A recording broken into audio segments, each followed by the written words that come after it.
بسم اللہ الرحمن الرحیم۔ السلام علیکم جی، کیسے ہیں آپ لوگ؟ آج ہم ضابطہ فوجداری کے سیکشن 154 کے اوپر بات کریں گے۔ 154 آپ نے ایف آئی آر کا نام سنا ہوگا، فرسٹ انفارمیشن رپورٹ۔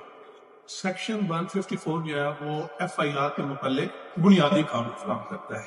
154 کے مطابق کسی بھی قابل نفاذ جرم کی اطلاع جب ایس ایچ او کو دی جائے گی تو ایس ایچ او لازم ہے، اس کے اوپر وہ ڈیوٹی باؤنڈ ہے کہ وہ اس کو خود تحریر کرے یا اپنی کسی ماتحت سے تحریر کروائے۔ یہ اطلاع زبانی بھی ہو سکتی ہے اور تحریری بھی ہو سکتی ہے۔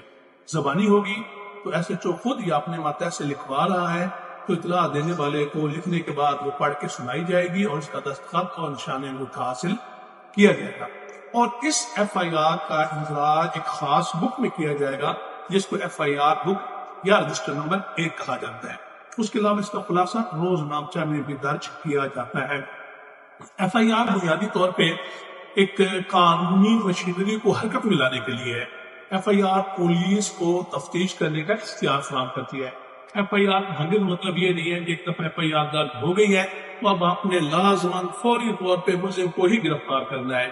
یہ پولیس کو ایک انویسٹیگیشن کا اختیار دیتی ہے، پولیس اس کے بعد انویسٹیگیشن کا آغاز کرتی ہے۔ ایف آئی آر کا جو پروسیجرل طریقہ کار ہے وہ پولیس رولز میں چیپٹر 24(1) میں اس کا طریقہ بتایا گیا، اندراج کا طریقہ کار، اور چیپٹر 24(5) میں اس کا فارم بیان کیا گیا ہے۔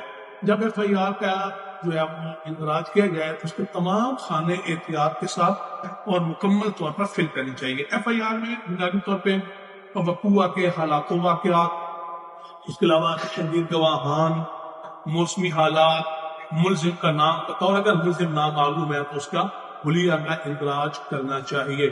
یہ ایف آئی آر جو ہے اس کو مدعی کے جو بیان ہے اس کو کنٹراڈکٹ کرنے کے لیے، اس کی تائید یا اس کی تردید کے لیے بھی استعمال کیا جا سکتا ہے۔ شکریہ۔